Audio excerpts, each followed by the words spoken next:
പ്രിയമുള്ളവരെ, ഈ സെഷനിൽ പങ്കെടുത്തിട്ടുള്ള എല്ലാവർക്കും സ്വാഗതം. ഇന്നിവിടെ നമ്മുടെ ഒപ്പം വേദി പങ്കിടുന്നത് ശ്രീ ഷാഹി കബീർ, തിരകഥാകൃത്ത്, സംവിധായകൻ, എഴുത്തുകാരൻ എന്നീ നിലകളിൽ ഇന്ന് കേരളത്തിൽ ശ്രദ്ധിക്കപ്പെടുന്ന എഴുത്തുകാരൻ, സിനിമ രംഗത്തെ അതികായകനാണ് ശ്രീ ഷാഹി കബീർ. തൊണ്ടിമുതലും ദൃക്സാക്ഷിയും എന്ന ആദ്യ സിനിമയിലെ സഹസംവിധാനത്തിലൂടെ അദ്ദേഹം കേരളത്തിൽ സിനിമാ പ്രേമികളുടെ പ്രിയപ്പെട്ടവനായി മാറി. അതിനുശേഷം അദ്ദേഹം ജോസഫ് എന്ന സിനിമയ്ക്ക് തിരകഥ എഴുതുകയും ആ സിനിമയിലൂടെ ഒരു പ്രത്യേക പ്രമേയത്തിലൂടെ ആ സിനിമയും ശ്രദ്ധിക്കപ്പെട്ടതായി. ഈ കഴിഞ്ഞ അന്താരാഷ്ട്ര ദേശീയ ചലച്ചിത്ര പുരസ്കാരത്തിൽ അദ്ദേഹത്തിന് അവാർഡ് ലഭിക്കുകയുണ്ടായി. അതുപോലെ തന്നെ നവാഗതനായുള്ള സംസ്ഥാന അവാർഡും നമുക്ക് ലഭിച്ചിട്ടുണ്ട്. ശ്രീ നിതീഷ്, അദ്ദേഹത്തിൻ്റെ ലോകം ചെറുകഥയുടേതാണ്. ഇതിനകം തന്നെ 5 ചെറുകഥാ സമാഹാരങ്ങൾ അദ്ദേഹം രചിച്ചിട്ടുണ്ട്. നോവലിൻ്റെ തട്ടകമാണ് ശ്രീ രതീഷ് ബാബുവിനുള്ളത്. പർദീസയിൽ നീ എന്നോട് ഇരിക്കും, ദന്തും ഏകം സർവം എന്നീ 2 നോവലുകളിലൂടെ അതിപ്രശസ്തനായി മാറിക്കൊണ്ടിരിക്കുകയാണ്. എൻ്റെ പേര് രാജൻ. ഞാനും 7 പോലീസിനെ സംബന്ധിച്ചുള്ള 7 പഠന ഗ്രന്ഥങ്ങളുടെ രചയിതാവും കൂടിയാണ്. പോലീസിൻ്റെ സർഗവിശേഷം, പോലീസ് എന്ന് കേൾക്കുമ്പോൾ പോലീസിനെന്ത് സാഹിത്യം എന്ന് ചോദിച്ച ആളുകൾ നമ്മുടെ മുന്നിലുണ്ട്. എപ്പോഴും ഈ പോലീസിൻ്റെ പ്രതിച്ഛായയും പോലീസിലെ എഴുത്തുകാരുടെ പ്രതിച്ഛായയെ ബാധിക്കുന്നുണ്ട്. പോപ്പുലറായ 200ഓളം എഴുത്തുകാരുടെ നമ്മുടെ പോലീസ് സേനയിൽ ഇന്ന് നിലവിലുണ്ട്. ആ 200 പേരുടെ പ്രതിനിധികളായിട്ടാണ് ഈ ഇരിക്കുന്ന 3 മഹാപ്രതിഭകളും നമ്മുടെ മുന്നിലുള്ളത്. പക്ഷേ നമ്മുടെ ഈ സാഹിത്യം രചനകളിൽ ഏർപ്പെടുമ്പോൾ വേണ്ടത്ര പരിഗണന പോലീസ് എന്ന ഒറ്റ കാരണത്താൽ കിട്ടുന്നില്ല എന്നുള്ളതാണ്. ഇ വി കൃഷ്ണപിള്ള ആണ് പോലീസിനെ സംബന്ധിച്ച് ആദ്യകാലങ്ങളിൽ ഏറ്റവും അധികം എഴുതിയിട്ടുള്ളത്. പോലീസിൻ്റെ നന്മയും തിന്മയും അദ്ദേഹത്തിൻ്റെ കൃതികളിലൂടെ പ്രതിഫലിപ്പിച്ചിട്ടുണ്ട്. അദ്ദേഹത്തിൻ്റെ ഭാഷയിൽ പറഞ്ഞാൽ മലയാള കറികളിലെ കറിവേപ്പിലയാണ് പോലീസ് എന്നാണ് അദ്ദേഹം എഴുതി പിടിപ്പിച്ചിട്ടുള്ളത്. അപ്പോൾ അതുപോലെ ജാതകദോഷം കൊണ്ട് പോലീസിലെ എഴുത്തുകാർക്ക് വേണ്ടത്ര പരിഗണന ലഭിക്കുന്നുണ്ടോ എന്നുള്ള ഒരു ആത്മപരിശോധന നമ്മുടെ സമൂഹവും വിലയിരുത്തേണ്ടതാണ്. ഇപ്പോൾ ഈ പോലീസിനെ സംബന്ധിച്ചിടത്തോളം കൊച്ചുകുട്ടികൾ മുതൽ മുതിർന്നവർ വരെ ആ പേര് കേൾക്കുമ്പോൾ തന്നെ സാഹിത്യം എന്നുള്ളതല്ല അവരുടെ മുന്നിൽ വരുന്നത്. അതിനൊരു കാരണവും കൂടിയുണ്ട്. ഞാൻ ഒരു 1-2 ഘട്ടം ആയിട്ട് മാത്രമേ അതിനെ നമുക്ക് കാണാൻ കഴിയുള്ളൂ. സ്വാതന്ത്ര്യം കിട്ടുന്നതിന് മുമ്പുള്ള പോലീസ് സംവിധാനം, അതിനുശേഷമുള്ള പോലീസ് സംവിധാനം, ഈ അടുത്ത 10-20 വർഷങ്ങൾക്ക് മുമ്പ് തുടങ്ങിയിട്ടുള്ള ജനമൈത്രി പോലീസ് സംവിധാനം, ഈ 3 കാലഘട്ടങ്ങളെയും അടയാളപ്പെടുത്തുന്ന ഒട്ടേറെ പോലീസ് ഉദ്യോഗസ്ഥന്മാരുടെ കൃതികൾ സമൂഹത്തിൽ സ്ഥാനം പിടിച്ചിട്ടുണ്ട്. അവയും വേണ്ടത്ര ശ്രദ്ധിക്കപ്പെടുന്നുണ്ടോ എന്നുള്ള കാര്യത്തിൽ ഒരു സംശയം നിഴലിക്കുന്നുണ്ട്. സർക്കാർ ഉദ്യോഗസ്ഥന്മാർക്ക് പൊതുവെ എഴുതുമ്പോൾ ഒട്ടേറെ കടമ്പകൾ കടക്കാനുണ്ട്. സാഹിത്യ പ്രവർത്തനങ്ങളിൽ ഇടപെടുമ്പോഴും പ്രഭാഷണം നടത്തുമ്പോഴും ധാരാളം പരിമിതികളുണ്ട്. അപ്പോൾ ആ പരിമിതിക്കുള്ളിൽ നിന്നുകൊണ്ടാണ് പോലീസിൻ്റെ ഉദ്യോഗസ്ഥന്മാരുടെ സർഗസിദ്ധി പ്രകടിപ്പിക്കേണ്ടത്. ശരിക്കും പറഞ്ഞാൽ നൂൽപാലത്തിലൂടെയുള്ള ഒരു യാത്രയാണ് പോലീസിലെ എഴുത്ത് എന്ന് പറയുന്നത്.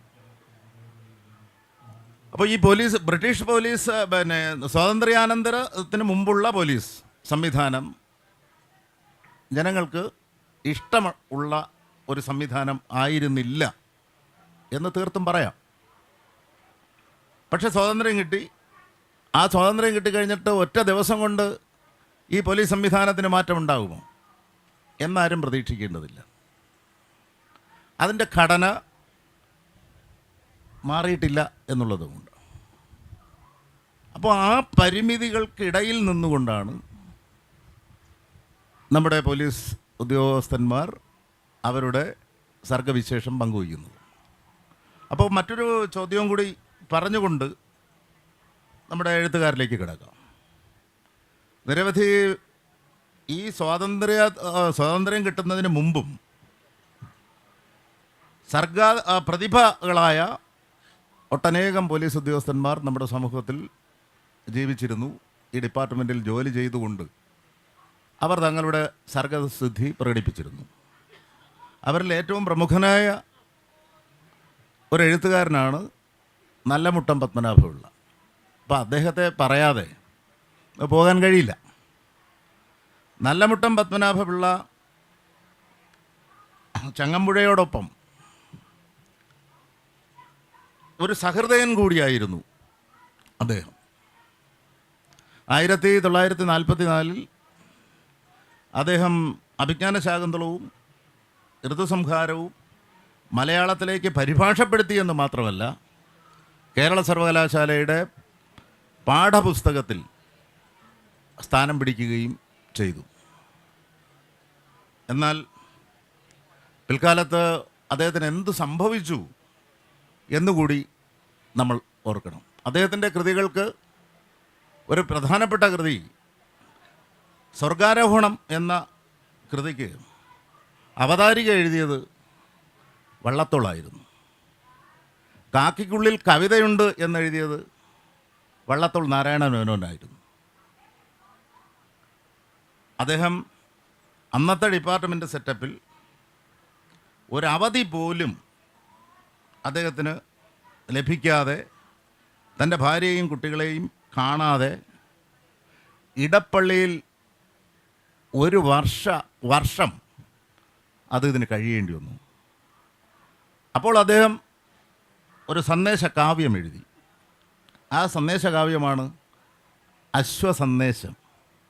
അദ്ദേഹം തൻ്റെ ഭാര്യയെയും കുട്ടികളെയും കാണാത്തതിലുള്ള വിഷമം തൻ്റെ വാഹനമായ കുതിരയോട് പങ്കുവയ്ക്കുകയാണ്.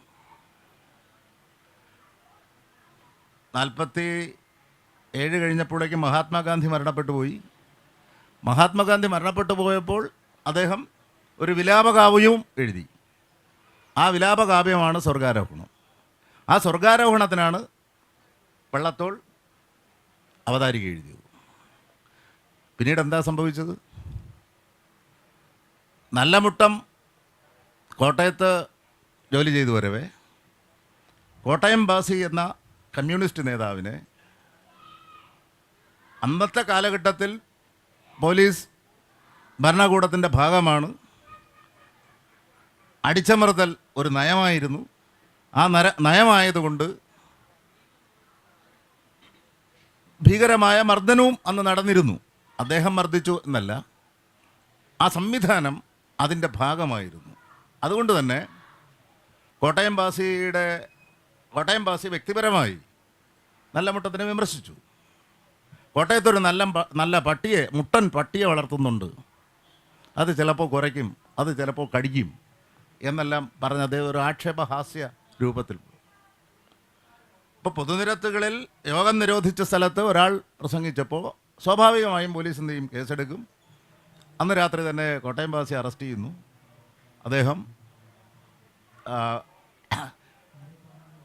നമുക്ക് സ്വാതന്ത്ര്യം കിട്ടിയതിന് ശേഷം, കേരള സംസ്ഥാന രൂപീകരണത്തിന് ശേഷം, ആ കുറ്റത്തിന്, അന്ന് ഈ അറസ്റ്റ് ചെയ്ത കുറ്റത്തിന് അദ്ദേഹത്തിൻ്റെ പേരിൽ പിന്നെ കേസെടുക്കുകയും അദ്ദേഹം ജയിലിൽ പോവുകയും പെൻഷൻ കിട്ടാത്ത അവസ്ഥയിലേക്ക് എത്തുകയും ചെയ്തിട്ടുണ്ട്.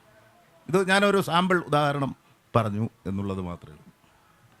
അപ്പോൾ അത്തരം പ്രതിസന്ധികൾക്കും ഇടയിലാണ് പോലീസ് സേനയ്ക്കകത്ത് എഴുത്തുകാർ അവരുടെ സർഗശേഷി പ്രകടിപ്പിക്കുന്നു. അതിൽ ഞാൻ നേരത്തെ സൂചിപ്പിച്ചതുപോലെ 200ഓളം എഴുത്തുകാർ മാത്രം ഇന്ന് സേനയ്ക്ക് മുതൽക്കൂട്ടായിട്ടുണ്ട്. അതിൽ പ്രമുഖനാണ് ഷാഹി കബീർ. അപ്പോൾ ഷാഹി കബീറിനോട് തന്നെ ഞാൻ എൻ്റെ ആദ്യത്തെ ആ ചോദ്യം ചോദിക്കുകയാണ്. ഷാഹി 2005 സർവീസിൽ പ്രവേശിക്കുന്നത്. മലയാള സാഹിത്യത്തിൽ ആധുനിക ഭാവത്വത്തിൻ്റെ ഉത്തരാധുനികതയുടെയും കാലമാണ്. അപ്പോൾ പഴയ പോലീസിൽ നിന്നും പുതിയ പോലീസിലേക്കുള്ള ഒരു കുതിച്ചുചാട്ടം നടക്കുന്ന ഒരു കാലയളവും കൂടിയാണ് ഈ കാലഘട്ടം. ആ കാലഘട്ടത്തിൽ ഷാഹിയുടെ സിനിമകളും പോലീസിനെ പ്രതിച്ഛായയ്ക്കും മാറ്റം വരത്തക്ക വിധത്തിലാണ് അദ്ദേഹത്തിൻ്റെ തിരകഥകൾ രൂപപ്പെട്ടിട്ടുള്ളത്. അങ്ങനെ താൻ പ്രതിനിധാനം ചെയ്യുന്ന പോലീസ് അകത്ത് നിന്നുകൊണ്ട് തൻ്റെ സിനിമയും തൻ്റെ സർഗശേഷിയും എങ്ങനെയാണ് പ്രതിഫലിപ്പിക്കുന്നത് എന്ന് ഈ സദസ്സിന് വ്യക്തമാക്കി കൊടുക്കുക. ചോദ്യം ഇത് പോലീസ് അല്ല എന്ന് പറയുന്നത് എനിക്കറിയില്ല. ആക്ച്വലി ഞാൻ പോലീസുകാരനായതുകൊണ്ടായിരിക്കാം ഒരുപക്ഷെ സിനിമാക്കാരനായത്. അതാണ് സത്യസന്ധമായ കാര്യം. ഞാൻ എൻ്റെ കോളേജ് ലൈഫിലോ എവിടെയും ഞാൻ കഥകൾ എഴുതാത്ത ആളാണ്, അല്ലെങ്കിൽ ഞാനൊരു സ്റ്റേജിൽ കയറാത്ത ആളാണ്. എനിക്ക് നിതീഷ് സാറ് ഷോർട്ട് സ്റ്റോറി എഴുതുന്നതാണ് അന്ന് തൊട്ടേ. ഞങ്ങളൊരു ബാച്ചാണ് ട്രെയിനിങ് കഴിഞ്ഞത്. അപ്പം പോലീസിൽ വന്നു ആ സൗഹൃദങ്ങളിൽ നിന്നാണ് ഇദ്ദേഹത്തിൻ്റെ കൂടെയൊക്കെ ഇരിക്കുക, കഥ കേൾക്കുക. അങ്ങനെയൊക്കെ വരുന്നൊരു സമയത്ത് ഞങ്ങളുടെ ഒരു ബാച്ച് മീറ്റ് എന്ന് പറയും. ഞങ്ങളുടെ ട്രെയിനിങ് കഴിഞ്ഞ 121 പേരുള്ള ഒരു ബാച്ച് മീറ്റ് നടത്തിയപ്പോൾ പുള്ളി എന്തുകൊണ്ടോ എന്നെ നിർബന്ധിച്ച് ഞാൻ കഥ എഴുതണമെന്ന് പറഞ്ഞു. എനിക്ക് തോന്നുന്നു എൻ്റെ ജീവിതത്തിൽ ആദ്യമായിട്ട് എഴുതിയൊരു ഷോർട്ട് സ്റ്റോറി എന്നോ എന്നൊക്കെ പറയാമെങ്കിൽ അതായിരിക്കും ആദ്യമായിട്ട് എഴുതിയത്. അപ്പോൾ അതിനെ തുടർന്ന് പിന്നെ ഈ പറയുന്ന പോലീസ് അസോസിയേഷൻ്റെ അല്ലെ പോലീസിൻ്റെ ഭാഗമായിട്ടുള്ള ചെറിയ ഷോർട്ട് ഫിലിംസ് ഗവൺമെൻറ് അതൊക്കെ ചെയ്തു. അപ്പം അങ്ങനെയുള്ള എക്സ്പീരിയൻസ് കൊണ്ടായിരിക്കും ഞാൻ സിനിമയിലെത്തിയത്. ഇതാണ് പ്രധാനമായ കാര്യം. പിന്നെ രണ്ടാമത്തെ കാര്യം, എന്തുകൊണ്ട് സിനിമയിലെത്തിയെന്ന് ചോദിച്ചാൽ തിരിച്ചുണ്ട്. ഈ പോലീസിൽ നിന്ന് എങ്ങനെയെങ്കിലും പുറത്ത് കിടക്കാൻ വേണ്ടിയാണ് സിനിമയിലും എത്തിയത്. അതാണ് വാസ്തവം. നിതീഷ്, ഞാൻ നേരത്തെ സൂചിപ്പിച്ചതുപോലെ 5 കഥാ സമാഹാരങ്ങളുടെ സൃഷ്ടാവാണ്. ആദ്യ കഥയിൽ തന്നെ തൻ്റെ പരിശീലന കാലയളവിൽ തൻ്റെ ഈ പോലീസിൽ പരിശീലനത്തിൽ ഡബിൾ മാർക്ക് ടൈം എന്ന് പറയുന്ന ഒരു പരിശീലന സമ്പ്രദായമുണ്ട്. അതിന് ഒരു നിശ്ചിത സമയക്രമമൊന്നുമില്ല. തലച്ചോറ് ചിലപ്പോൾ തെറിച്ചു പോകുന്ന ഒരവസ്ഥയിലേക്ക് എത്തുന്ന ഒരു സാഹചര്യം പലപ്പോഴും ഞാനുൾപ്പെടെ അനുഭവിച്ചിട്ടുള്ള ആളാണ്. അപ്പം അതുകൊണ്ട് തന്നെ ഒരു കഥയിൽ അദ്ദേഹം എഴുതി, എൻ്റെ ആദ്യത്തെ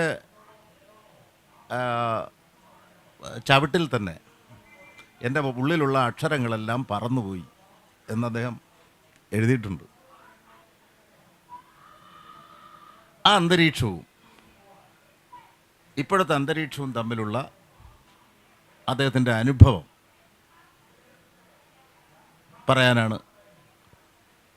പറയുക എന്നുള്ളത്. എല്ലാവർക്കും നമസ്കാരം. പഠിക്കുന്ന സമയത്തൊന്നും എഴുത്ത് അത്ര കാര്യമായിട്ട് എടുത്തിരുന്നില്ല. കാരണം പുസ്തകങ്ങൾ വായിക്കുക എന്നതിനപ്പുറം എഴുത്ത് നമ്മുടെ മേഖലയാണെന്നൊന്നും തിരിച്ചറിഞ്ഞില്ല. ഡിഗ്രിക്ക് പഠിക്കുന്ന കാലയളവിലാണ് സുഹൃത്തുക്കളെല്ലാം കൂടെ ചേർന്നിട്ടൊരു ലിറ്റിൽ മാഗസിൻ പുറത്തിറക്കിയത്. ആ സമയത്ത് ഇമാതിരി ധാരാളം ലിറ്റിൽ മാഗസിനുകൾ ഉണ്ടായിരുന്നു. ഉണ്മ, ഇന്ന് പോലുള്ള ഇല്ലൻ മാസികകൾ, ഇതൊക്കെ കണ്ട് പ്രചോദനം ഉൾക്കൊണ്ടാണ് ആ സമയത്ത് ഞങ്ങൾ 5 കൂട്ടുകാർ ചേർന്നിട്ട് ഒരു ലിറ്റിൽ മാഗസിൻ പുറത്തിറക്കിയത്. അപ്പോൾ അതിലേക്ക് ഓരോ മാസവും മാറ്റർ വേണം, കഥ വേണം, ലേഖനം വേണം, സിനിമയെക്കുറിച്ചുള്ള എഴുത്ത് വേണം, കവിതകൾ വേണം. അപ്പോൾ അത്തരം സൃഷ്ടികളൊന്നും പുറത്തുനിന്ന് അധികം കിട്ടുന്നുണ്ടായിരുന്നില്ല. അപ്പോൾ ആ മാഗസിൻ, ആ ലിറ്റിൽ മാഗസിൻ്റെ കണ്ടൻറ്റ് ഫില്ല് ചെയ്യാൻ വേണ്ടിയിട്ടാണ് ആദ്യമായിട്ട് ഒരു കഥ എഴുതിയത്. അപ്പോൾ ആ കാലയളവിൽ അതൊരു 12 ലക്കത്തോളം ആ ലിറ്റിൽ മാഗസിനുകൾ തുടർന്നു പോയി. പിന്നീട് അത് നിന്നു. അതോടുകൂടി എഴുത്തും അവസാനിച്ചു. പോലീസിലേക്ക് വന്ന് കയറുമ്പോൾ അതിനെയും ഞാനൊരു ലിറ്റിൽ മാഗസിനുമായിട്ട് ചേർത്ത് പറയാം. ഇന്ന് എന്ന് പറയുന്ന ലിറ്റിൽ മാഗസിനെ കുറിച്ച് എല്ലാവരും കേട്ടിട്ടുണ്ടാവും. ഇംഗ്ലണ്ട് മാസികയാണ്, ഇംഗ്ലണ്ട് രൂപത്തിൽ പുറത്തിറങ്ങുന്ന ഒരു മാസികയാണ് ഇന്നിൻ്റെ പത്രാധിപർ മണമ്പൂർ രാജൻ ബാബു. അദ്ദേഹം പോലീസിലെ മിനിസ്റ്റീരിയൽ സ്റ്റാഫിലുണ്ടായിരുന്ന ആളാണ്. മലബാർ സ്പെഷ്യൽ പോലീസിലെ മിനിസ്റ്റീരിയൽ സ്റ്റാഫിലുണ്ടായ ആളാണ് മണമ്പൂർ രാജൻ ബാബു. കവിയാണ്. കേരള സാഹിത്യ അക്കാദമിയുടെ സമഗ്ര സംഭാവനയ്ക്കുള്ള അവാർഡൊക്കെ നേടിയിട്ടുള്ള ആളാണ്. അദ്ദേഹത്തിന് അക്കാലത്തിൽ ഡിസിപ്ലിൻ എന്ന പേരിൽ ഒരു കഥ എഴുതി. അതിൻ്റെ പേരിൽ ഡിസിപ്ലിനറി ആക്ഷൻ എന്ന് നേരിട്ടു. അപ്പം ആ സമയത്ത് സർവീസിൽ നിന്ന് സസ്പെൻഡ് ചെയ്യപ്പെട്ട അദ്ദേഹത്തിന് വേണ്ടി അന്നുണ്ടായിരുന്ന സാഹിത്യ സാംസ്കാരിക ലോകത്ത് ഉള്ള പ്രമുഖരായ ആളുകൾ പൗരസ്വാതന്ത്ര്യം, ആവിഷ്കാര സ്വാതന്ത്ര്യം എന്നിവ ഉയർത്തിപ്പിടിച്ചുകൊണ്ട് അദ്ദേഹത്തിന് വേണ്ടി രംഗത്ത് വന്നു. അപ്പോൾ അങ്ങനെ അദ്ദേഹത്തെ സർവീസിലേക്ക് തിരികെ എടുക്കപ്പെട്ടു. പക്ഷേ 1.5 വർഷക്കാലം അദ്ദേഹം സസ്പെൻഷനിൽ നിന്നു. അപ്പോൾ ഈ ഒരു അറിവ്, ഈ ഒരു കാര്യം എനിക്ക് അറിയാവുന്നത് കൊണ്ട് തന്നെ പോലീസിലേക്ക് ഞാൻ വരുമ്പോൾ ഇതോടുകൂടി എഴുത്ത്, വായന എല്ലാം അവസാനിച്ചു എന്നൊരു മുൻവിധിയോടുകൂടിയാണ് ഞാൻ പോലീസിലേക്ക് വരുന്നത്. അപ്പോൾ അത് ഞാൻ രാജൻ സാർ പറഞ്ഞ വാചകം ഞാനൊരു കഥയിലല്ല, എവിടെയോ ഒരു ഇതുപോലൊരു ആരോടോ ഉള്ളൊരു ടോക്കിൽ ഞാൻ പറഞ്ഞിട്ടുള്ള കാര്യമാണത്. ഡബിൾ മാർട്ടൈം എന്ന് വെച്ച് കഴിഞ്ഞാൽ നമ്മളിങ്ങനെ 2 കാലം ഉയർത്തി റൈഫിൾ പിടിച്ചിട്ട് ഇങ്ങനെ എയറിൽ നിൽക്കുന്നൊരു പരിപാടിയാണ്. അത് ചെയ്തുകൊണ്ടിരിക്കുമ്പോൾ തന്നെ എൻ്റെ ഉള്ളിൽ തോന്നി, ഉള്ളിൽ അക്ഷരങ്ങളെല്ലാം മറന്നുപോയി, ഇനിയിപ്പോൾ എഴുത്ത് ജീവിതമില്ല, വായനാ ലോകമില്ല, ഒന്നുമില്ല. അങ്ങനെ ട്രെയിനിങ് ഒക്കെ പൂർത്തിയാക്കിയിട്ട് ഞങ്ങൾ മണിയാർ ക്യാമ്പ്, പത്തനംതിട്ടയുള്ള മണിയാർ ക്യാമ്പിലേക്കാണ് ട്രെയിനിങ് പൂർത്തിയാക്കിയ ശേഷം എത്തിച്ചേർന്നത്. ഞങ്ങൾ ഒരുമിച്ചാണ് ട്രെയിനിങ് കഴിഞ്ഞത്. അപ്പോൾ അവിടെ യാദൃച്ഛികമായിട്ട് ആ സമയത്ത് പുസ്തകങ്ങൾ വായിക്കുകയും സിനിമ കാണുകയും ചെയ്യുന്നവരുടെ ഒരു ചെറിയ കൂട്ടായ്മ അറിയാതെ രൂപപ്പെട്ടു. അതിൽ ഷാഹിയുണ്ട്. ഷാഹി എന്ന സിനിമകളെക്കുറിച്ച് അല്ലെങ്കിൽ ഉള്ളിലുള്ള കഥകളെക്കുറിച്ച് പറയും. അപ്പോൾ ഒന്നും പേപ്പറിലാക്കിയിട്ടില്ല, ഒന്നും എഴുതിയിട്ടില്ല. കണ്ട സിനിമകളെക്കുറിച്ച്, മനസ്സിലുള്ള സിനിമ ഐഡിയകളെക്കുറിച്ച്, ആനന്ദിൻ്റെ ആൾക്കൂട്ടത്തിലെ ജോസഫ് എന്ന കഥാപാത്രത്തെ ബേസ് ചെയ്തിട്ടുള്ളൊരു കഥ. മുംബൈയിൽ നിന്ന് ജോസഫ് തിരികെ എത്തുന്നു, വയനാട്ടിലേക്ക് തിരികെ എത്തുന്നു എന്നൊരു കണ്ടൻറ്റ്. ആ ജോസഫാണ് പിന്നീട് പേര് മാറി, പല കഥകളുടെ പേര് മാറി ജോസഫ് എന്ന സിനിമയുടെ ടൈറ്റിലാവുന്നു. അപ്പോൾ എന്നിങ്ങനെയുള്ള കഥകൾ. പിന്നെ കവിത താല്പര്യമുള്ള ജോഷി എം തോമസ്, ജോഷി എന്ന് പറയുന്ന പോലീസുകാരൻ, ധാരാളം പുസ്തകം വായിക്കുകയും സിനിമ കാണുകയും ചെയ്യുന്ന ഷാജി മാറാട്, ഇലവിഴ പൂഞ്ചിറയുടെ എൻ്റെ കോ റൈറ്ററായിരുന്നു ഷാജി മാറാട്. അപ്പം ഞങ്ങൾ തമ്മിലുള്ള ഒരു സൗഹൃദം രൂപപ്പെട്ടു. അപ്പോൾ ഈ സൗഹൃദം അങ്ങനെ അതായത് ഫിൽട്ടർ ചെയ്തു വന്ന ഈ 4 പേര് ക്യാമ്പിലുണ്ടാക്കിയ ആ സൗഹൃദത്തിൻ്റെ പിൻബലത്തിലാണ് പിന്നീട് എഴുതണം എന്നുള്ളൊരു തോന്നലുണ്ടായത്. അങ്ങനെ ഞങ്ങൾ ഒരുമിച്ച് കോട്ടയാർ ക്യാമ്പിലേക്ക് ട്രാൻസ്ഫറായി വരുമ്പോഴത്തേക്ക് അവിടെ ചുമരിൽ പതിപ്പിക്കുന്ന ഒരു മാസിക ഞങ്ങളുണ്ടാക്കി, ചുമർ മാസിക. അപ്പോൾ അതിൽ പോലീസുകാരുടെ സർഗസൃഷ്ടികൾ, കാർട്ടൂണ്, കവിത, കഥകൾ, ചെറിയ സിനിമ കുറിപ്പുകൾ തുടങ്ങിയവ ചേർത്തുകൊണ്ട് ചുമർ മാസിക എന്ന് പറയുന്ന ഒരു സംരംഭം തുടങ്ങി. അങ്ങനെ ആണ് ഒരു കൂട്ടം, അതായത് സർഗാത്മക പ്രവർത്തനത്തിൽ ഏർപ്പെടുന്ന പോലീസുകാരുടെ ഒരു കൂട്ടം രൂപപ്പെടുകയും ഞങ്ങളവിടെ അതിൻ്റെ ഭാഗമായിട്ട് ഒരു ഷോർട്ട് ഫിലിം, അല്ലെങ്കിൽ അങ്ങനെ ആ കൂട്ടായ്മയുടെ ഷോർട്ട് ഫിലിം ചെയ്യുകയുണ്ടായി. ഞാൻ എല്ലാ വർഷവും 2011 മുതൽ എല്ലാ വർഷവും IFFKയിൽ വരുന്ന ആളാണ്. അപ്പം IFFKയിൽ അന്ന് മുതൽ ഒരു കൂട്ടുകാരുടെ ഒരു സംഘമുണ്ട്. അവരോടൊപ്പം ഇവിടെ യൂണിവേഴ്സിറ്റി ഹോസ്റ്റലിലൊക്കെ കഴിയാറുണ്ടായിരുന്നു ആ സമയത്ത്. അങ്ങനെ ചേർത്തലയിലുള്ള ഒരു സംഘം, അതിൽ സുജിത് കമൽ ചെറുകഥാകൃത്താണ്, ഇപ്പോൾ സ്ക്രിപ്റ്റ് അസിസ്റ്റൻ്റായി ശ്യാം പുഷ്കറിൻ്റെ കൂടെ വർക്ക് ചെയ്യുന്ന സുജിത് കമലിൻ്റെ ഒരു സുഹൃത്ത്, സിനിമാ മോഹമുള്ള ഒരു സുഹൃത്ത് മരണപ്പെട്ടതിനെ തുടർന്ന് ആ സുഹൃത്തിൻ്റെ ഓർമ്മയ്ക്കായി ഒരു ഷോർട്ട് ഫിലിം ഫെസ്റ്റിവൽ ചേർത്തല വെച്ച് നടത്തുന്നതായിട്ട് അറിഞ്ഞു. അങ്ങനെ ഞാൻ കൊല്ലത്ത് നിന്ന് ചേർത്തലയ്ക്ക് ബസ് കയറുമ്പോൾ ഞാൻ ക്യാമ്പിലേക്ക് വിളിച്ചപ്പം ഷാഹി കബീറും ഷാജി മാറാട് കൂടെയുണ്ട്. പറ്റുമെങ്കിൽ വരൂ, നമുക്ക് ഈ ഷോർട്ട് ഫിലിം ഫെസ്റ്റിവൽ കാണാമെന്ന് പറഞ്ഞു.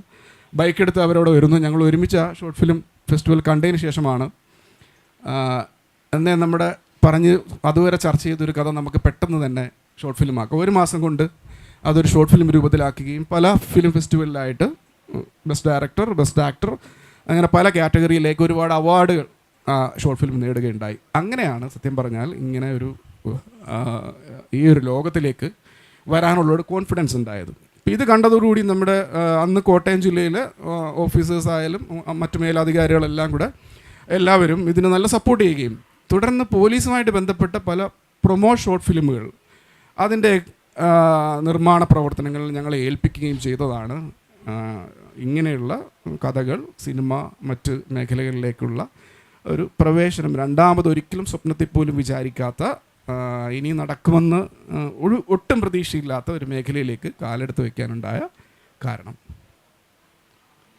രതീഷ് ബാബുവിൻ്റെ തട്ടകം നോവലാണ്. 2011 സർവീസിൽ കയറുകയും 24 ആയപ്പോഴേക്കും തൻ്റെ തൂലികയിൽ 2 നോവലുകൾ പിറന്നു. അതിൽ ഒരു നോവൽ രൂപപ്പെടുന്നത് ശബരിമലയിൽ ഡ്യൂട്ടിക്ക് പോയി നമുക്ക് ഡ്യൂട്ടിയെ പോയിൻ്റ് ചെയ്യും. അപ്പോൾ നിങ്ങൾക്കറിയാം ഇപ്രാവശ്യമുണ്ടായ തിരക്കിനെ സംബന്ധിച്ച്. അപ്പോൾ ഈ പോലീസ് ഉദ്യോഗസ്ഥന്മാർക്കെല്ലാം മലയുടെ മുകളിൽ ഓരോ പോയിൻ്റ് നിശ്ചയിക്കും. അപ്പോൾ താഴെ നിന്ന് മേളിലോട്ടും മേളിൽ നിന്ന് താഴോട്ടും 2 മണിക്കൂറോ അല്ലെങ്കിൽ 3 മണിക്കൂറോ ഡ്യൂട്ടി കഴിഞ്ഞായിരിക്കും ഇടവേള ഉണ്ടാകുന്നത്. ആ വേളയിൽ താഴെ നിന്നും മേളിലോട്ടും മേളിൽ നിന്ന് താഴോട്ടും ഇറങ്ങി വരുന്ന നടത്തത്തിനിടയിൽ രൂപപ്പെട്ടതാണ് അദ്ദേഹത്തിൻ്റെ ആദ്യത്തെ നോവൽ. ആ നോവലിൻ്റെ പശ്ചാത്തലവും ആ നോവൽ അനുഭവവും നമ്മുടെ സഹൃദയരോട് പങ്കുവയ്ക്കുക. രാജൻ സാർ ഇവിടെ പറഞ്ഞത് അക്ഷരാർത്ഥത്തിൽ യാഥാർത്ഥ്യമാണ്. കാരണം ഒരു ശബരിമല ഡ്യൂട്ടിയാണ് എൻ്റെ ആദ്യത്തെ നോവലിൻ്റെ പ്രധാനപ്പെട്ട കാരണം. നമ്മുടെ ശബരിമല സാധാരണ പോകുന്നവർക്കറിയാം, ഒരു തവണ മല കയറി ഇറങ്ങുക എന്ന് പറയുന്നത് തന്നെ ഒരു വലിയ ഒരു കടമ്പയായിട്ട് തോന്നുന്നൊരു മനുഷ്യരാണ്. നമുക്കൊരു ദിവസത്തിൽ 3 തവണയോളം അങ്ങനെ കയറി തിരിച്ചിറങ്ങേണ്ട ഒരവസ്ഥയുണ്ട്. അപ്പോൾ ആ ഡ്യൂട്ടി പോയിന്റിലേക്ക് പോവുകയും തിരിച്ചു വരികയും ചെയ്യുന്നൊരവസ്ഥയുണ്ട്.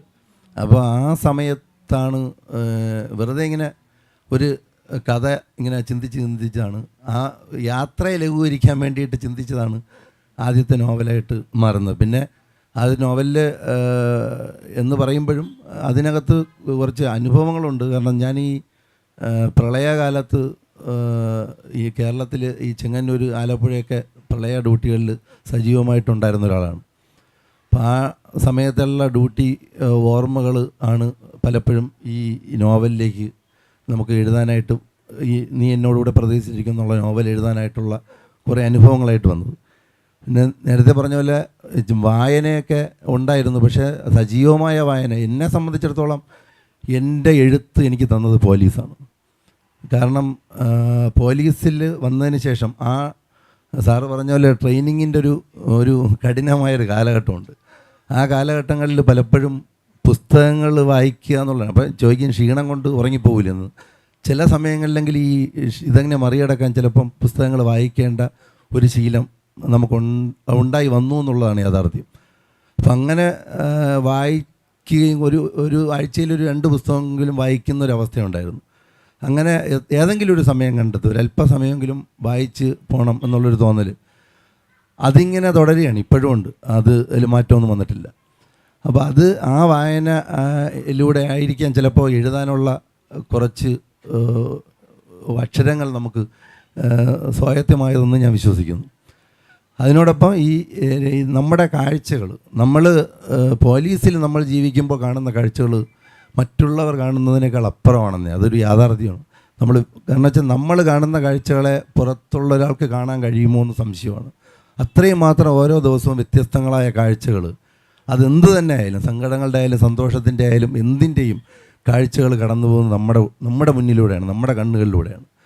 അപ്പം അത്തരം കാഴ്ചകളും ഒക്കെ ആയിരിക്കാം നമ്മളെ അതിനകത്ത് ഏറ്റവും കൂടുതൽ എന്നെ സംബന്ധിച്ചിടത്തോളം എന്നെ സ്വാധീനിച്ച കാഴ്ചകളാണ് 2 നോവലുകളായിട്ട് പുറത്തു നിന്നുള്ളത്. അതിൽ ആദ്യത്തെ ആണെങ്കിലും രണ്ടാമത്തേതാണെങ്കിലും ഈ 2 നോവലുകളും ആ കാഴ്ചകളിലൂടെ പുറത്തു നിന്നതാണ്. അപ്പോൾ എന്നെ സംബന്ധിച്ചിടത്തോളം പോലീസ് തന്നെയാണ്, ഈ ഒരു ജോലി തന്നെയാണ് എന്നിലെ എഴുത്തിനെ പുറത്തു കൊണ്ടുവന്നുള്ളതാണ്. സാഹിത്യകാരന്മാരെ കൊണ്ട് എന്ത് പ്രയോജനം എന്ന് പലപ്പോഴും ചർച്ചകളെല്ലാം ഉയർന്നു വരാറുണ്ട്. എന്ത് പ്രയോജനം എന്ന് ഏറ്റവും ഒടുവിൽ പരസ്യമായി തെളിയിച്ചു കൊടുത്ത ആളാണ് ശ്രീ MD വാസുദേവൻ നായർ. അപ്പോഴേക്കും മാളത്തിലിരുന്ന പലരും പുറത്ത് ചാടാനും തുടങ്ങി. അപ്പം അത് ഈ പോലീസിൻ്റെ പ്രതിച്ഛായ വർദ്ധിപ്പിക്കുന്നതിലും നഷ്ടപ്പെടുത്തുന്നതിലും പൊതുസമൂഹത്തിനും മാധ്യമങ്ങൾക്കും എല്ലാം പങ്കുണ്ട്. അപ്പോൾ ഈ പോലീസിലെ എഴുത്തുകാർ പ്രതിബദ്ധത എന്ന് ഞാൻ കൊണ്ട് ഉദ്ദേശിക്കുന്നത് ഈ സേനയ്ക്കകത്ത് ഒരു പരിവർത്തനം ഉണ്ടാകണം. അതിനുള്ള ഒരു വഴി തങ്ങളുടെ എഴുത്തായിരിക്കണം എന്ന് ഉള്ള ഒരു കാഴ്ചപ്പാടാണ് എനിക്കുള്ളത്. ഇപ്പോൾ 1975 അടിയന്തരാവസ്ഥ എല്ലാവർക്കും അറിയാം. അടിയന്തരാവസ്ഥയിൽ മരണപ്പെട്ട രാജനെയും എല്ലാവർക്കും അറിയാം. ആ പശ്ചാത്തലം വെച്ചുകൊണ്ട് അനേകം സിനിമകളും കഥകളും ഒക്കെ എഴുതി. ഇവിടെ വിനു എബ്രഹാമിൻ്റെ ഒരു ഏറ്റവും പ്രധാനപ്പെട്ട ഒരു കഥയാണ്, ഈ പശ്ചാത്തലം വെച്ചുകൊണ്ടുള്ള കഥയാണ് കഴുതപ്പുലികളുടെ ചിരി. ആ തലക്കെട്ടിൽ തന്നെ ആ മുഖചിത്രം കൊടുത്തിരിക്കുന്നത് തന്നെ അന്ന് ആ സംഭവങ്ങൾക്ക് കൂടെ ഉണ്ടായിരുന്ന പുലിക്കോടൻ നാരായണനും മറ്റ് പോലീസ് ഉദ്യോഗസ്ഥന്മാരും കോടതിയിൽ ആക്കിയപ്പോൾ എടുത്ത ഇതുപോലുള്ള പീഡനങ്ങൾ നിസ്സാരമാണെന്ന് വൽക്കരിച്ചുകൊണ്ടുള്ള ചിരിയാണ്. ആ കവർ പേജ് തൊട്ട് തുടങ്ങുന്നു അതിൻ്റെ ഗൗരവം. എന്നെ വല്ലാതെ ഉലച്ചിട്ടുള്ള ഒരു സംഭവമാണ്. നിങ്ങൾ ഈ പുനത്തിൽ കുഞ്ഞബ്ദുള്ളയുടെ മലമുകളിലെ ക്ഷുരകൻ എന്ന് പറയുന്ന ഒരു കഥ വായിച്ചിരിക്കുന്നത്. ഈ രാജന് ഉപദ്രവിക്കുമ്പോൾ ഉണ്ടായിരുന്ന ആൾ താൻ നടത്തിയ വീരകൃത്യത്തെക്കുറിച്ച് മുടിവെട്ടിക്കൊണ്ടിരിക്കുന്ന സമയത്ത് പറയുകയും പറഞ്ഞതിന് ശേഷം പറഞ്ഞു തീരുമ്പോൾ അദ്ദേഹം അവസാനം ആ കത്തി കൊണ്ട് തന്നെ ആ പോലീസ് ഉദ്യോഗസ്ഥനെ കൊല്ലുന്നതാണ് അതിലെ പ്രമേയം. അപ്പോൾ ശത്രുതാ മനോഹരമായി പോലീസിനെ ചിത്രീകരിക്കുന്നു. അപ്പോൾ അതെന്തിനാണ്? ഒരു എഴുത്തുകാരൻ്റെ ധർമ്മം ഒരു തിരുത്തൽ ശക്തിയായി മാറി വരാനാണ്. അങ്ങനെ അത്തരത്തിലുള്ള പ്രതിച്ഛായ നിർമ്മാണം സിനിമയിലും ഉണ്ടായിട്ടുണ്ട്. ഞാൻ അതിൻ്റെ ഉദാഹരണങ്ങളൊന്നും ഇപ്പോൾ സൂചിപ്പിക്കുന്നില്ല. എങ്കിലും സിനിമാ മേഖലയിൽ നിൽക്കുന്ന ഷാഹി കബീറിന് സിനിമ എന്ന മാധ്യമം ഉപയോഗിച്ചുകൊണ്ട് ഈ സേനയിൽ നടക്കുന്ന മോശമായ പ്രവണതകളെ തുറന്നു കാണിച്ചുകൊണ്ടും പോലീസിനെ കൂടുതൽ സാമൂഹ്യബോധവും ജനകീയവൽക്കരിക്കുന്നതിനും ഉള്ള വഴികൾ എന്തൊക്കെയാണ് എന്നുള്ള ഒരന്വേഷണം നടത്തിക്കൂടെ എന്നുള്ളതാണ്. ഇത് ഈ പറയുന്ന 90s കാലഘട്ടം വരെ ജനം ഈ സാറ് പറഞ്ഞ ശരിയാണ്, ഒരു 90 വരെയൊക്കെ ഈ പോലീസ് പീഡനങ്ങളും എല്ലാം നേരിട്ട് അനുഭവിച്ച ഒരു മനുഷ്യർ പോലീസിനെ ഭയക്കുന്നത് നമുക്ക് മനസ്സിലാക്കാം. അതിനുശേഷം ഇന്നത്തെ കാലത്തുള്ള സാധാരണ ചെറുപ്പക്കാരോ ആൾക്കാരോ പോലീസിനെ ഭയക്കുന്നു എന്ന് പറഞ്ഞാൽ അത് അവർ നേരിട്ട് പോലീസിൽ നിന്ന് എക്സ്പീരിയൻസ് ചെയ്തുകൊണ്ടല്ല, മീഡിയയും സിനിമകളും നൽകുന്ന ഒരു ബോധമാണ്. കാരണം സാധാരണഗതിയിൽ 185 എന്ന് പറയും, മദ്യപിച്ച ഒരാളെ വാഹനം ഓടിച്ച് പിടിച്ചാൽ പോലീസുകാർ ഏറ്റവും സന്തോഷത്തോടു കൂടി ഏറ്റവും പെട്ടെന്ന് ആരെങ്കിലും വിളിച്ച് പറഞ്ഞു വിടുന്നൊരു സംവിധാനമാണത്.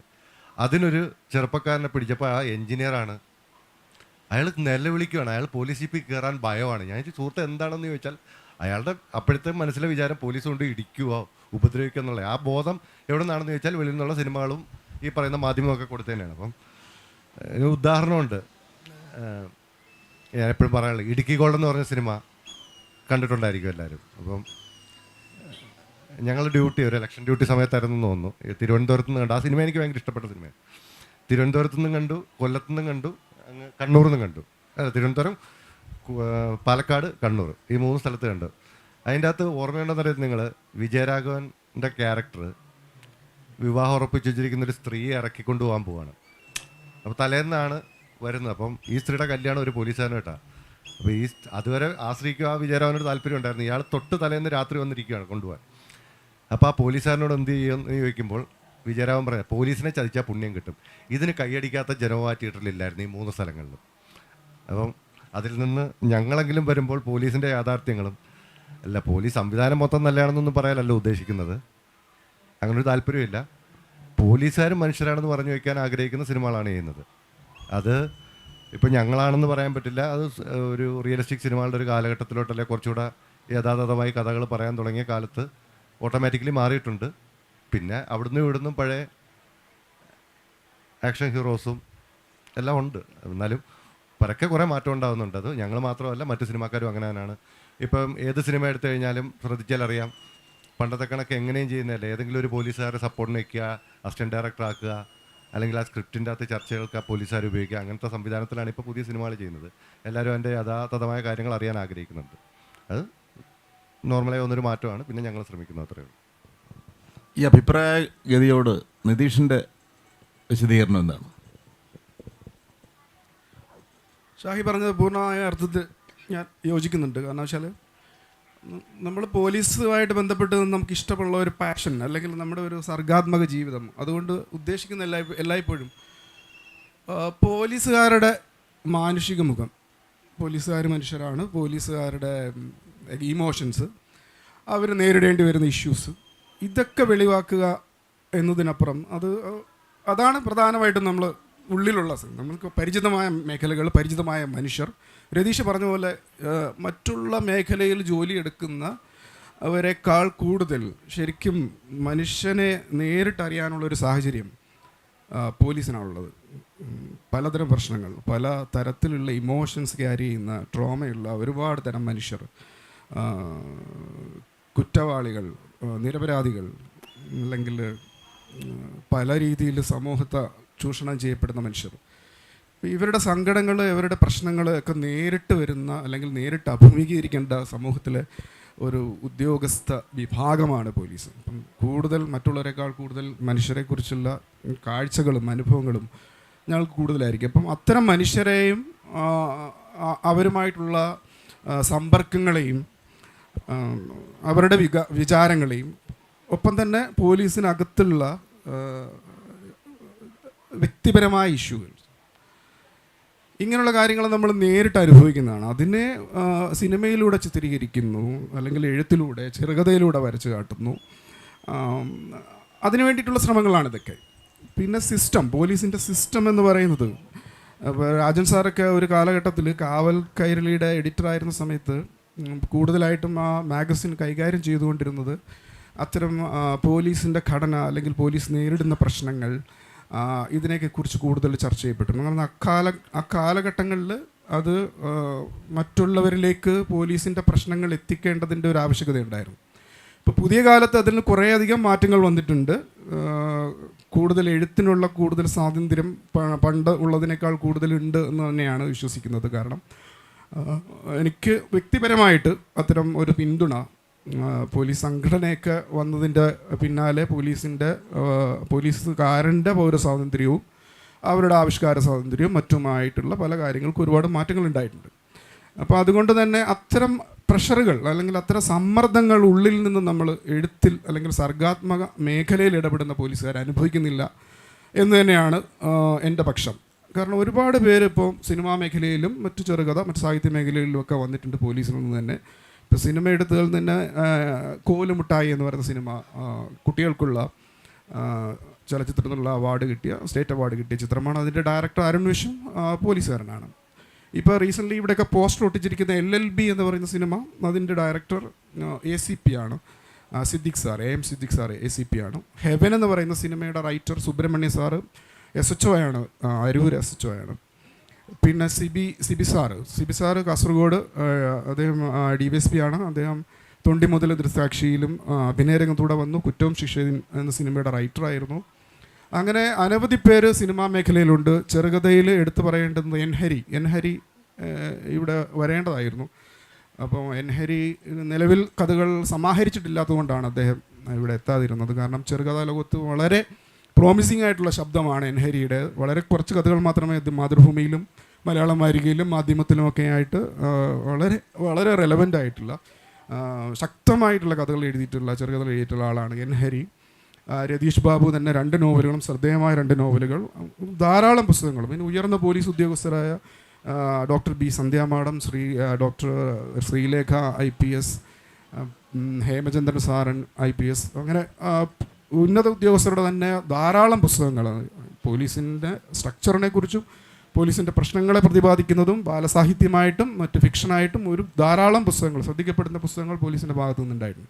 അപ്പോൾ ഇതൊക്കെ എന്ന് പറയുന്നത് കുറേ കൂടെ ലിബറലായിട്ട് പോലീസിൻ്റെ സർഗാത്മകതയെ കാണുന്നു. അല്ലെങ്കിൽ ഒരു ഭാഗത്ത് സമൂഹം പോലീസിനെ ഭയപ്പാടോടുകൂടി അകറ്റി നിർത്തുമ്പോൾ ഒരു പക്ഷത്തു നിന്ന് പോലീസിനുള്ളിൽ നിന്ന് തന്നെ ഇത്തരം സർഗാത്മക മുഖങ്ങൾ മുന്നിലേക്ക് കൊണ്ടുവരാനുള്ള ശ്രമങ്ങൾ പോലീസ് സംഘടനയുടെ ഭാഗത്തുനിന്നും ശക്തമായി ഉണ്ടായി. അത് വകുപ്പും അതിനെ പിന്തുണയ്ക്കുന്ന ഒരു കാലഘട്ടമാണ്. അപ്പോൾ പ്രധാനമായിട്ടും ഈ രാജൻ സാറിൻ്റെ ചോദ്യത്തിന് ഉത്തരം പറയുക ഇത് തന്നെയാണ്. നമ്മൾ പറയുക ഇതിൻ്റെ സിസ്റ്റത്തെ മാറ്റിമറിക്കുക എന്നുള്ളതല്ല, പകരം പോലീസിലുള്ള മനുഷ്യർ അവരുടെ കഥകൾ പറയുക എന്നുള്ളതാണ്. നിതീഷ് പറഞ്ഞതുപോലെ സിസ്റ്റം മാറ്റിമറിക്കണം എന്നൊന്നും ഞാൻ കരുതുന്നില്ല. അത് പെട്ടെന്നൊന്നും നടക്കുന്ന കാര്യവും അല്ല. മനോഭാവത്തിലും പെരുമാറ്റത്തിലും ഉള്ള മാറ്റമാണ് ഒന്നാമതായി ഉണ്ടാകേണ്ടതുള്ള കാഴ്ചപ്പാടുള്ളത്. ഇത് നോവലിൽ എങ്ങനെ പ്രതിഫലിപ്പിക്കാം, എങ്ങനെ പ്രതിഫലിപ്പിച്ചിട്ടുണ്ട് എന്ന് രതീഷ് ബാബു പറയും. ഈ ഞാൻ പറഞ്ഞത് തന്നെയാണ്, ഈ നമ്മുടെ കാഴ്ചകളിൽ വരുന്ന കാര്യങ്ങളാണല്ലോ പലതും. ഈ എന്നെ സംബന്ധിച്ചിടത്തോളം ഈ പോലീസിനകത്ത് നമ്മുടെ ഡ്യൂട്ടിയുടെ ഇടയിൽ ഇന്നതുവരെയും മനുഷ്യത്വം വിട്ട് പെരുമാറുക എന്നുള്ള രീതിയൊന്നും നമുക്ക് തോന്നിയിട്ടില്ല. ഇത് തന്നെയാണ് യാഥാർത്ഥ്യം. ഇത് നിജി സാർ പറഞ്ഞ 90s, ഷാഹി സാർ പറഞ്ഞല്ലോ 90s ഇപ്പുറത്തോട്ട് ഇങ്ങനെ പോലീസിനെ ഭയക്കുക എന്നൊക്കെ പറയുന്ന രീതിയൊന്നും ഉൾക്കൊള്ളാൻ പറ്റാത്തൊരവസ്ഥയാണ്. കാരണം അത് എനിക്ക് തോന്നുന്നു പണ്ടേ കിട്ടിയ ചില നമ്മുടെ അന്ധവിശ്വാസ ജടിലമായ സമൂഹം എന്ന് പറയും പോലെ അത് ഒരു അന്ധവിശ്വാസമായിട്ട് ഇങ്ങനെ നിൽക്കുകയാണ്. ഈ മുഴുവനായിട്ടും അങ്ങനെയൊന്നും പരിപൂർണമായിട്ടും ശരി എന്നൊന്നും പറയില്ല. പക്ഷേ നമ്മുടെ പോലീസ് സംഘടനയും ഒക്കെ വന്നതിന് ശേഷം വളരെ സജീവമായ പോലീസിൻ്റെ മാറ്റം, പോലീസിൻ്റെ പെരുമാറ്റം, ടോട്ടൽ പോലീസിന് മാറ്റമുണ്ട്. അപ്പോൾ ആ മാറ്റത്തിൻ്റെ ഭാഗമാണ് ഞങ്ങൾക്കിങ്ങനെ വന്നിരിക്കാൻ, അല്ലെങ്കിൽ ഞങ്ങളുടെ പിന്നിൽ ഒരു സംഘടനയുണ്ട്, അല്ലെങ്കിൽ ആ സംഘടനയുടെ ഒരു ശക്തിയാണ് ഞങ്ങളും ഈ സമൂഹത്തിന് ഞങ്ങൾക്ക് കൊടുക്കാൻ കഴിയുന്ന സേവനം പോലും ഒരുപക്ഷെ അതിനകത്ത് പ്രധാനം സംവിധാനത്തിൽ വന്ന ചേഞ്ചുകളോടൊപ്പം തന്നെ സംഘടനയുടെ ഒരു ശക്തി തന്നെയാണ്. അപ്പോൾ ഞങ്ങൾക്ക് ഇങ്ങനെ വന്ന് ഇവിടെ ഇരിക്കാൻ കഴിയുന്നത് പോലും അങ്ങനെയാണെന്ന് പറയാൻ പറ്റും. രണ്ടാമത്തെ കാര്യം, ഇപ്പോൾ എൻ്റെ എഴുതിയ നോവലുകളിൽ 2ലും സജീവമായ പോലീസ് സാന്നിധ്യം ഉണ്ടോയെന്ന് ചോദിച്ചാൽ ഒരു നോവലിൽ മാത്രമേ അങ്ങനെ വരുന്നുള്ളൂ.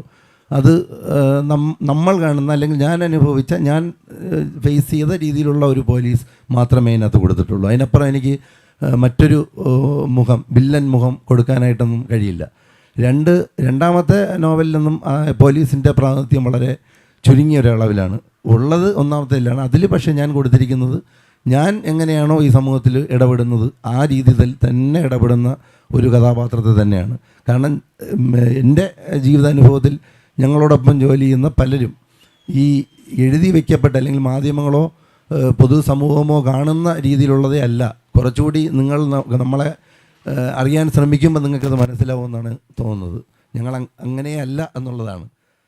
പരിപൂർണമായിട്ടും എന്ന് ഞാൻ പറയില്ല ഇപ്പോഴും, പക്ഷേ മെജോറിറ്റിയും അങ്ങനെയല്ല. സാധാരണ പോലീസ് ഉദ്യോഗസ്ഥരിൽ നിന്നും അധികമായിട്ട് കണ്ടുവരുന്നത് സർവീസ് സ്റ്റോറികളാണ്. ഇപ്പോൾ സർവീസ് സ്റ്റോറികളെ കുറിച്ചിട്ട് ഇവിടെ പരാമർശം ഉണ്ടായില്ല.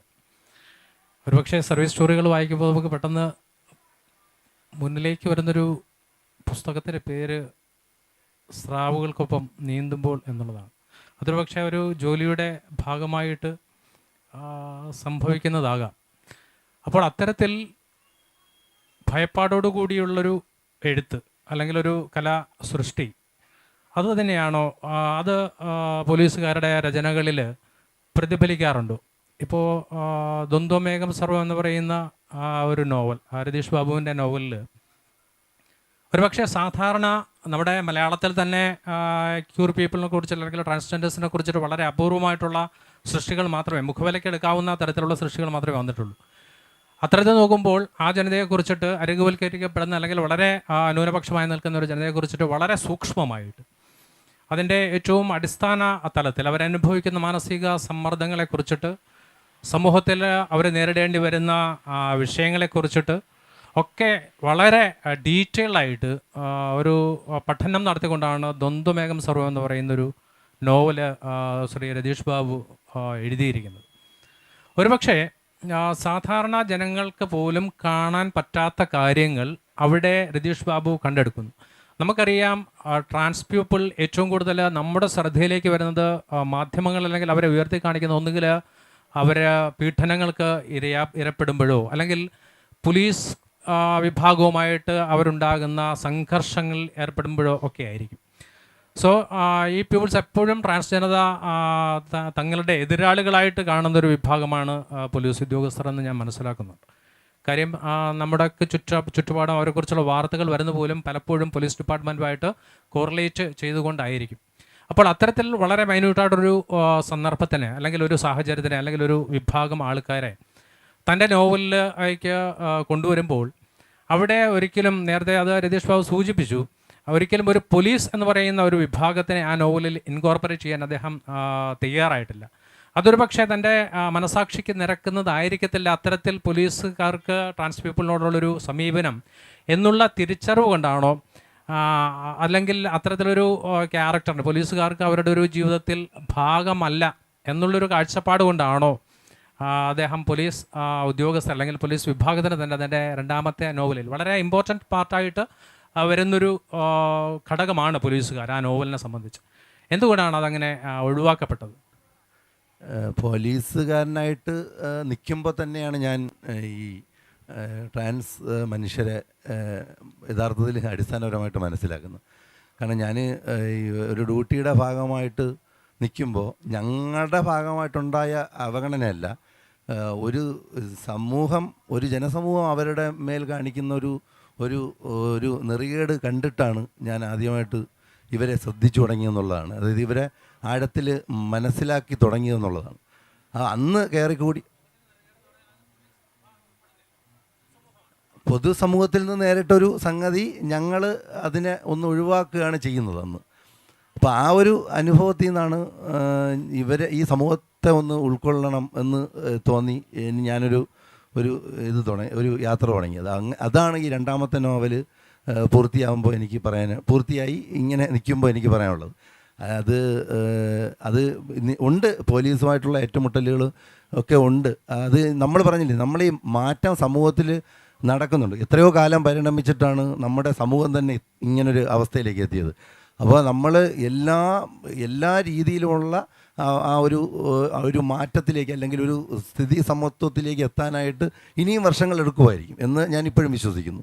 പക്ഷേ എത്ര വർഷം എടുത്താലും അല്ലെങ്കിൽ എത്ര കാലം എടുത്താലും നമ്മൾ അതിലേക്ക് എത്തും. ഒരു മനുഷ്യൻ പുരോഗതിയിലേക്കാണ് പോകുന്നതെന്ന് ഞാൻ വിശ്വസിക്കുന്നതുകൊണ്ട് എല്ലാവരെയും ഉൾക്കൊള്ളുന്ന ഒരു അവസ്ഥയിലേക്ക് ഒരിക്കൽ എത്തിച്ചേരുമെന്ന് വിശ്വസിക്കുന്നു. രതീഷിൻ്റെ നിരീക്ഷണം വളരെ നന്നായിരിക്കുന്നു. അതുപോലെ തന്നെ ഈ സിനിമയെ കുറിച്ചുള്ള ചോദ്യവും ഉണ്ടാവും. ഇലവീഴ പൂഞ്ചിറ എന്ന സിനിമയുടെ തട്ടകവും അതിൻ്റെ അനുഭവങ്ങളും രണ്ടുപേരും കൂടെ യോജിച്ചാണ് അതിൻ്റെ തിരക്കഥയും അതോടൊപ്പം സംവിധാനവും ഷാഹിയും നിതീഷും നിർവഹിച്ചിട്ടുള്ളത്. അതിനെ സംബന്ധിച്ചുകൂടി ഒന്ന് ഒരു വിവരണം നൽകിയാൽ നന്നായിരിക്കുമെന്ന് പ്രതീക്ഷിക്കുന്നു. ഇലവീഴ പൂഞ്ചിറയിൽ 2018 ഞാൻ ആദ്യമായിട്ട് അവിടെ ഗാർഡ് ഡ്യൂട്ടിക്ക് വേണ്ടിയിട്ട് പോകുന്നത്. അപ്പോൾ അതിന് മുന്നേ തന്നെ ഷാഹി ഈ വയർലെസ് സ്റ്റേഷനിൽ, റിപ്പീറ്റർ സ്റ്റേഷനിൽ ജോലി ചെയ്തിട്ടുണ്ട്. ആ സമയങ്ങളിലൊക്കെ എന്നെ വിളിക്കുമായിരുന്നു, നിങ്ങൾ ഇങ്ങോട്ട് വരൂ എന്ന് ചോദിച്ചു. പക്ഷേ ആ സാഹചര്യം പോകാൻ പറ്റിയില്ല. പിന്നീട് ഇലവീഴ പൂഞ്ചിറ റിപ്പീറ്ററിൽ ഡ്യൂട്ടി ചെയ്യുന്ന സമയത്താണ് അതൊരു ചെറുകഥയായിട്ടാണ് ആദ്യം എഴുതിയത്. ഇലവീഴ പൂഞ്ചിറ സമകാലിക മലയാളം വാരികയിലാണ് അത് പ്രസിദ്ധീകരിച്ചു വന്നത്. അപ്പോൾ അതിലൊരു സിനിമയുണ്ട് എന്നൊരു തോന്നൽ ഷാഹി തന്നെയാണ് പറഞ്ഞത്. അതിൻ്റെ പുറത്ത് ഷാഹി അപ്പോൾ ജോസഫ് നായാട്ടിൻ്റെ വർക്ക് നടന്നുകൊണ്ടിരിക്കുന്ന സമയത്ത് ഷാഹി തന്നെ പറഞ്ഞിട്ട് മറ്റു പല ഡയറക്ടർമാരെ പോയി, ഷാഹിക്ക് പരിചയമുള്ള ഡയറക്ടർമാരെ, എൻ്റെ കൂട്ടത്തിലൊരു കോ റൈറ്റർ കൂടിയുണ്ട്, ഷാജി മാറാട്. അപ്പം ഞങ്ങൾ രണ്ടുപേരും കൂടെ അങ്ങനെ പല ഡയറക്ടർമാരുടെ അടുത്ത് പോയി കഥ പറയുകയും, അപ്പോൾ അങ്ങനെ പല രീതിയിൽ ഒന്നും ആകാതെ അല്ലെങ്കിൽ അത് ഏതെങ്കിലും ഒരു തീരുമാനം ആകാത്തൊരു സാഹചര്യത്തിൽ ഞങ്ങൾ 3 പേരുടെ കാറിൽ ഒരുമിച്ച് യാത്ര ചെയ്തുകൊണ്ടിരുന്ന ഒരു പോയിന്റിലാണ്, ഒരു ചോദ്യത്തിലാണ് ഷാഹിക്കിത് സംവിധാനം ചെയ്തുകൂടെ എന്നുള്ള ചോദ്യത്തിലാണ് ഷാഹി പെട്ടെന്നൊരു തീരുമാനം എടുത്തിട്ട് അതിലേക്ക് വരുന്നത്. അതിൻ്റെ പിന്നിൽ പടം സിനിമയായി വന്നതിൻ്റെ പിന്നിൽ ഒരുപാട് സ്ട്രഗിൾസ് ഉണ്ട്. പക്ഷെ ഞങ്ങൾക്ക് 3 പേർക്കും ചിരപരിചിതമായൊരു തട്ടകം, ഒരേ ഒരു ലൊക്കേഷനിൽ നടക്കുന്ന ഒരു കഥ എന്നൊക്കെയുള്ളൊരു കംഫർട്ടബിൾ സോണിൽ നിന്നുകൊണ്ടാണ് ആ സിനിമ ഉണ്ടായി വന്നത്. പ്രധാനമായിട്ടും എല്ലാവർക്കും, അതായത് ഒരു എഴുത്തുകാർ എന്ന രീതിയിൽ എനിക്കും ഷാജി സാറിനും, സംവിധായകൻ എന്ന രീതിയിൽ ഷാഹിക്കും പരസ്പരം ചർച്ചകളിലൂടെ അല്ലെങ്കിൽ അത്തരം ഒരു ഇൻറ്ററാക്ഷൻ, ഒരു കമ്മ്യൂണിക്കേഷൻ പ്രശ്നമില്ലാതെ ഡീൽ ചെയ്യാൻ പറ്റുന്ന ഒരു സബ്ജക്റ്റ് തന്നെയായിരുന്നു അത്. വളരെ കംഫർട്ടബിളായിട്ട് ഞങ്ങൾക്ക് ഡീൽ ചെയ്യാൻ പറ്റുന്ന ഒരു സിനിമയായിരുന്നു അത്. സംഭവിക്കുകയായിരുന്നു. ഒരുപാട് സ്ട്രഗിൾസിൻ്റെ പിന്നിലുണ്ടെങ്കിലും അതങ്ങനെ ഒരു പ്രീ പ്ലാൻഡ് സിനിമ ആയിരുന്നില്ല. അത് സംഭവിച്ചു പോയതാണത്. അവിടെ ജോലി ചെയ്തിരുന്ന സമയത്ത് അനുഭവങ്ങളിലേക്ക് അല്ലെങ്കിൽ ആ തട്ടകത്തിലേക്ക് പുറമേ നിന്നൊരു ഒരു ഫിക്ഷനെ എടുത്ത് പ്ലേസ് ചെയ്യായിരുന്നു ആ സിനിമ ഇലവീഴ പൂഞ്ചിറ. അത്രയുമാണ് എനിക്ക് പറയാനുള്ളത്. സിനിമ പോലീസിനെ കഥാപാത്രങ്ങളാക്കി കൊണ്ടുവരുന്ന സിനിമയും സുരേഷ് ഗോപിയുടെ ഡയലോഗ് സിനിമയും